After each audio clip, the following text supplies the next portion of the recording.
बहन जी नमस्कार। नमस्ते जी। बहन जी क्या नाम है आपका? सर मेरा नाम है सीमा रुइल। सीमा जी कहाँ से आए आप?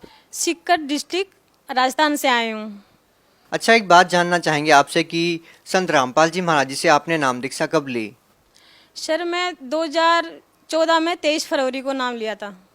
संत रामपाल जी महाराज जी से नाम दीक्षा लेने से पहले आप क्या भक्ति साधनाएं करते थे? जैसे आम लोग करते हैं वही हम भक्ति करते थे शुरू से। जो भी देवी देवताओं की, शिव जी की, हनुमान जी की जो भी भक्ति करते हैं वही सब हम करते थे। जो मेरे हमारे मम्मी पापा जो भी करते थे वही हम सबको भक्ति करते थे। आपने संत रामपाल जी महाराज जी से नाम दीक्षा क्यों ली? क्योंकि मैं बहुत ज़्यादा बीमार रहती थी, इसलिए मैंने संत रामपाल जी महाराज जी से नाम दीक्षा ली थी। क्या बीमारी थी आपको? क्या हुआ आपके साथ? सर जो मैं मेरी स्टोरी को याद करती हूँ ना, तो मेरी आत्मा बिल्कुल कांप जाती है।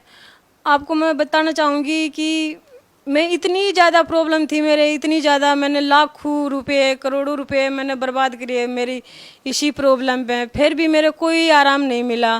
क्या बीमारी थी आपको और क्या क्या आपने किया? मेरी बीमारी का पता ही नहीं चला। मैं जैसे झाड़ फूंक के गई तो उनने बोला कि इसमें भूत है। जैसे डॉक्टर के पास गई, डॉक्टर ने बोला इसमें पाइल्स है। और मेरे लूज मोशन इतने हो रहे थे, बार बार दिन में 10 बार, रात को 10 बार लूज मोशन के साथ मेरे ब्लीडिंग होती थी। इतना ब्लड निकलता था, इतना ब्लड। मैं इतनी कमज़ोर हो गई थी, इतनी ज़्यादा कमज़ोर हो गई थी। किसी ने बोला इसके पाइल्स है, किसी ने बोला इसमें 3 भूत है, किसी ने बोला इसके नज़र लगी। हमने सब कुछ कराया, झाड़ फूंक भी करवाई और पाइल्स का भी इलाज करवाया। पाइल्स के वो इंजेक्शन लगाते थे मेरे लेटरिन के रास्ते में, मैंने वो भी लगवाया। उससे मेरे और ज़्यादा प्रॉब्लम बढ़ती गई और कोई आराम नहीं मिला। कहीं माता के, काली माता के गए थे, उसने बोला कि इसका अगर आपको कालजा बचाना है तेरा तो तेरे को बकरे का कालजा खाना पड़ेगा। मैंने बोला ठीक है, मैं वो भी खा लूँगी, अगर मेरा कालजा बच जाएगा तो मैं वो भी खा सकती हूँ। तो मैंने 4 दिन मेरे को बकरे का कालजा खिलाया और 5 दिन तक बकरा बना हुआ मेरे को वो खिलाया। फिर भी मेरे कोई आराम नहीं मिला था। फिर भी मैं और ज़्यादा प्रॉब्लम थी, मेरे और ज़्यादा प्रॉब्लम बढ़ गई थी। हॉस्पिटल में लेके गए तो उसने बोला कि इसके टीबी है। तो मैंने टीबी की दवाई खाई, दो महीने मैंने टीबी की दवाई खाई। उससे मैं इतनी वीक हो गई थी, फिर मेरी इतनी वो बिल्कुल वेन वैन चलना भी बिल्कुल बंद हो गया था। फिर वो सीकर में मेरे को एडमिट किया एकदम से कि भाई इसकी क्या हो गया, ये तो ख़त्म हो गई, वो हो गई। फिर सीकर वालों ने बोला कि इसको इतनी अभी इसकी 28 केजी वेट है इसको, और इतनी भारी पावर की आप उसको दवाई दे रखे हो तो ये तो होएगी ख़त्म। तो मेरे को इसको मेरे पापा को और हस्बैंड को बोला कि इसको जल्दी आप जयपुर लेके जाओ, नहीं तो ये नहीं जिएगी। अगर दुर्लभ जी हॉस्पिटल में आप एडमिट नहीं कराओगे तो ये नहीं जिएगी। 1 घंटे में आप जयपुर पहुंचा दोगे तो ये जी जाएगी। फिर मेरे को 1 घंटे में जयपुर पहुंचा दिया था। आईसीयू में लेके गए थे मेरे को। 2-3 दिन बाद में होश आया और ब्लड भी चढ़ा था और मैं वो जांच भी की थी।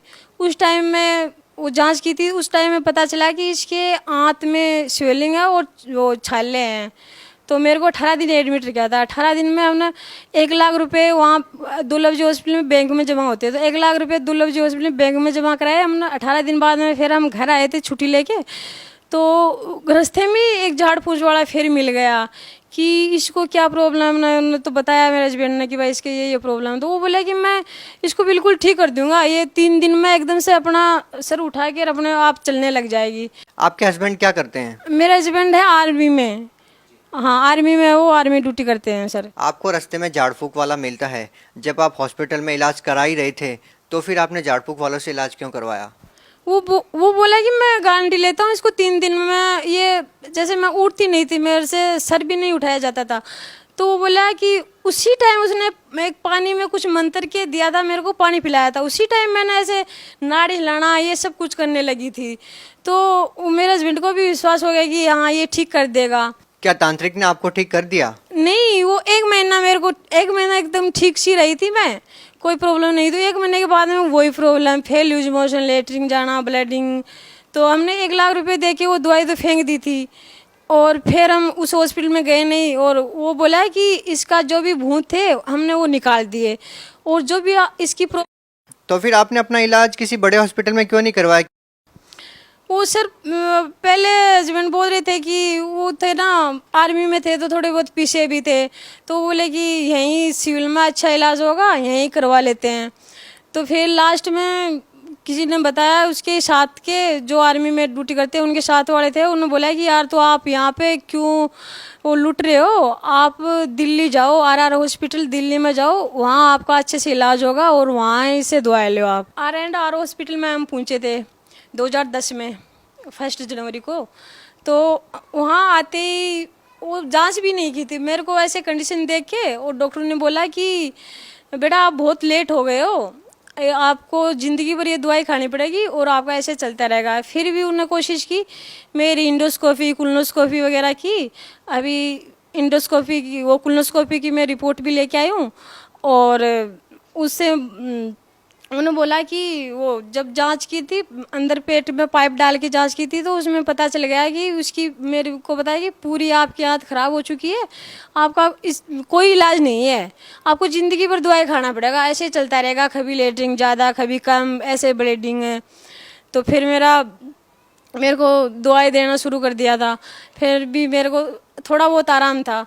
उसके बाद में फिर मेरे 2011 में फिर कंडीशन वही ज़्यादा होने लगी थी, फीवर आने लगे थे, 10-10 दिन तक फीवर, जैसे एक महीने में मैं 25 दिन हॉस्पिटल में रहती थी और 5 दिन घर पे रहती थी।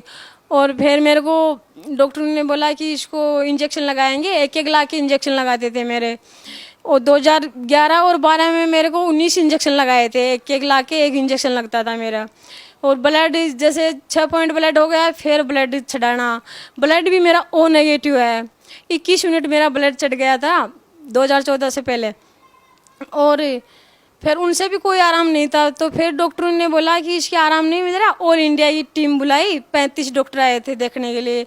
तो उन्हें सुबह से लेकर शाम तक चेक किया मेरे को, तो उन्हें बोला कि जो आप इसको इलाज चल रहा है, जो आप इसको दवाई दे रहे हैं, इम्प्लीसी में इंजेक्शन दे रहे हैं 1-1 लाख के, अगर उनसे ही कोई आराम नहीं है तो इसके नहीं आराम हो सकता, इसकी ऑपरेशन भी नहीं कर सकते। हम बोले कि इसकी आंत भी हम बाहर नहीं निकाल सकते क्योंकि इसकी एज नहीं है अभी, और आंत दूसरी भी नहीं डल सकती, बगैर आंत के भी ये काम नहीं चला सकती। तो बोला इसको जो इंजेक्शन चल रहे हैं, जो दवाई दे रहे हैं वो बेस्ट है और इससे कोई इलाज नहीं है। तो उसके बाद में मेरे और ज़्यादा कंडीशन ख़राब हो गई थी, फीवर बिल्कुल, इतना इन्फेक्शन हो गया था पेट में बहुत ज़्यादा, क्यों आंत तो ख़राब थी, बड़ी आंत, पूरी आंत ख़राब हो चुकी थी।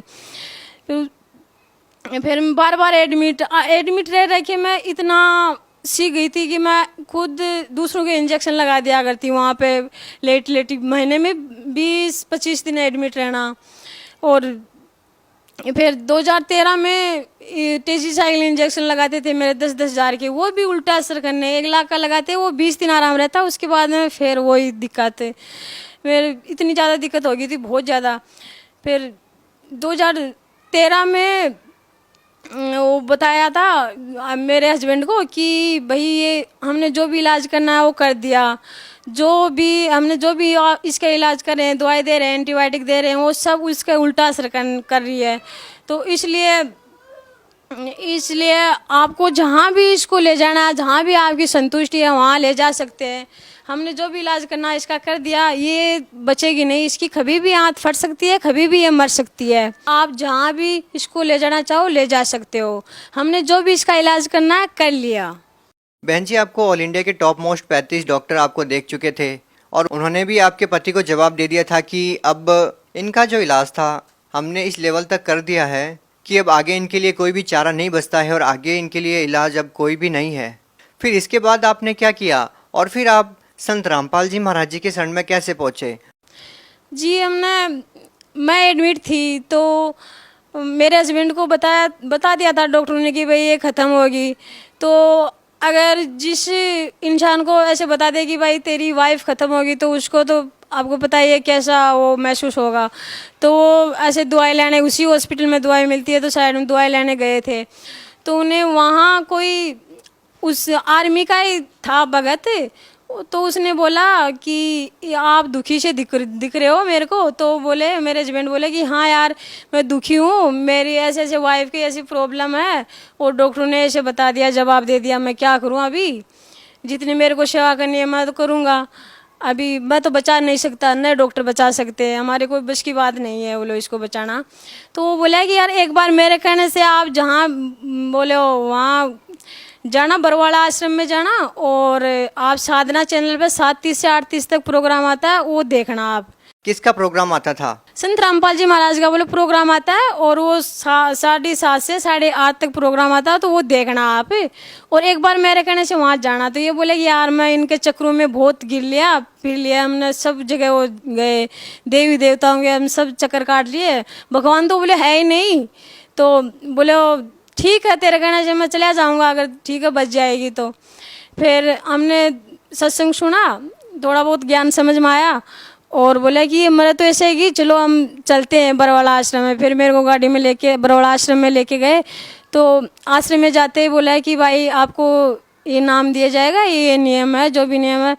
तो हमने संत रामपाल जी महाराज से नाम दीक्षा ले ली थी। फिर तो क्या संत रामपाल जी महाराज जी से नाम दीक्षा लेने के बाद आपकी वो बीमारी ठीक हुई जो ऑल इंडिया के टॉप मोस्ट 35 डॉक्टर भी ठीक नहीं कर पाए? संत रामपाल जी महाराज से नाम दीक्षा लेने के बाद में मेरे को लाभ मैं बताती हूँ, इतने लाभ मिले मैं बता नहीं सकती, इतने लाभ मिले मेरे को बहुत ज़्यादा। संत रामपाल जी महाराज जी नाम दीक्षा लेने के बाद में मेरे को तुरंत डॉक्टर ने बोला था कि इसकी ये नहीं बचेगी, इसकी आंत पेट फट के और ख़त्म हो जाएगी। तो मेरे वही हुआ था, मेरा पेट फूट गया था।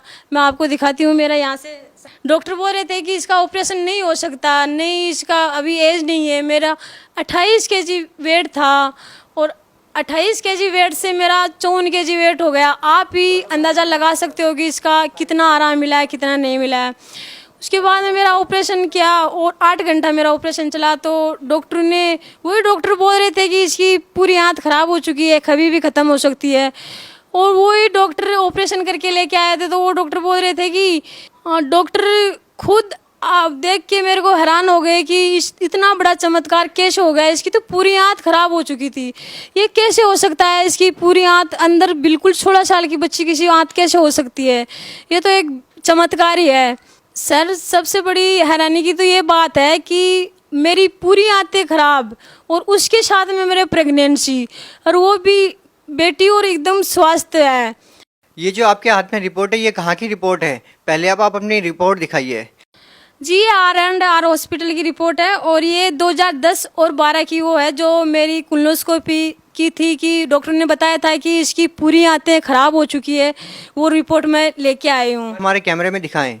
देखो मेरी आंतें कैसे अंदर से खराब हो चुकी है, पूरी आंत खराब हो चुकी थी, कैसे छाले छाले ब्लड वो आप देख सकते हो। ये 2010 की रिपोर्ट है, ये 2012 की रिपोर्ट है। ये आर्मी हॉस्पिटल है? हाँ जी, ये आर्मी हॉस्पिटल है, धौलाकुआ के पास में, R&R हॉस्पिटल, दिल्ली कैंट में। किस डॉक्टर ने आपका इलाज किया ये कर्नल डॉक्टर राहुल जैन ने। और अब आप अपनी बेटी से मिलवाइए, रिपोर्ट रख दीजिए। अपनी बेटी को उठा करके हमारे दर्शकों से मिलवाइए कि आपकी जो बेटी है अभी कितने साल की हो चुकी है। जी ना जी, ये मेरी बेटी है, और अभी ये 3.5 साल की हो गई है, और बिल्कुल स्वस्थ है। संत रामपाल जी महाराज की दया से ही ये स्वस्थ है बिल्कुल। जी, ये भी हैरान करने वाली बात है कि आपकी आंतें बाहर हैं, फटी हुई है, निकली हुई है, फिर भी आपने अपनी बेटी को ऐसे गोद में उठा लिया है। इसका वेट कितना है? इसका वेट है, अभी कई दिन पहले मैंने चेक किया था तो 16 kg वेट है। पर अभी ये संत रामपाल जी महाराज की दया से मेरे को बिल्कुल ही महसूस नहीं हो रहा कि मैं इसको गोद में ले रखी हूँ, और मेरे को पता ही नहीं चल रहा कि मेरी आंतें भी बाहर है। आप प्लीज़ इनको नीचे उतार दीजिए। हमारे को बल्कि डर लग रहा है कि आपकी आंतें बाहर हैं, फिर भी आप इतना वेट कैसे उठा पा रहे हैं, और ये अपने आप में ही हैरान करने वाली बात है। संत रामपाल जी महाराज जी से नाम दीक्षा लेने के बाद आपकी जो बेटी थी गर्भ में, वो बिल्कुल सुरक्षित है अब, और आपके साथ भी है 3 साल से। आप भी बिल्कुल स्वस्थ है। आप भगत समाज को क्या कहना चाहेंगे और क्या बताना चाहेंगे संत रामपाल जी महाराज जी के बारे में?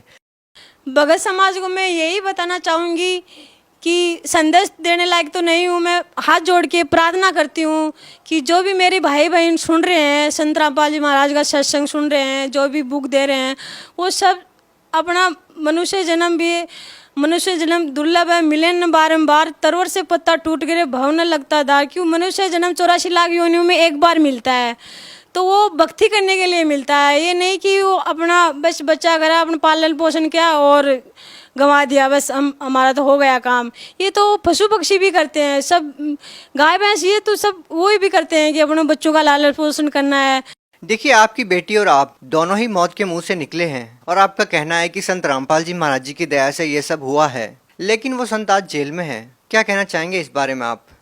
वो कहीं भी हो, संत रामपाल जी महाराज हमारे साथ रहते हैं, हर पल पल में हमारे साथ रहते हैं। वो जेल में तो हम हैं, संत रामपाल जी महाराज तो हमारे साथ रहते हैं। उनके ऊपर जो आरोप लगे हैं उनके बारे में क्या कहना चाहेंगे?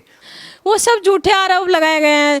जैसे हम सरकार से प्रार्थना करते हैं कि हमारी सीबीआई जांच करो, तो वो सीबीआई जांच क्यों नहीं करे? सरकार से यही है कि हमारी सीबीआई जांच करो, अगर हम झूठे हैं तो हमारे को फांसी लगा दो। देखिए, आपको संत रामपाल जी महाराज जी से जुड़े हुए बहुत कम समय हुआ था और वो जेल में चले गए। उसके बाद भी आपका संत रामपाल जी महाराज जी के प्रति ऐसा भाव है, उनके प्रति आपकी बहुत आस्था है, इसके पीछे क्या कारण है? सर, मैं ये कहना चाहूँगी, कोटी को क्या चाहिए काया, निर्धन को क्या चाहिए माया।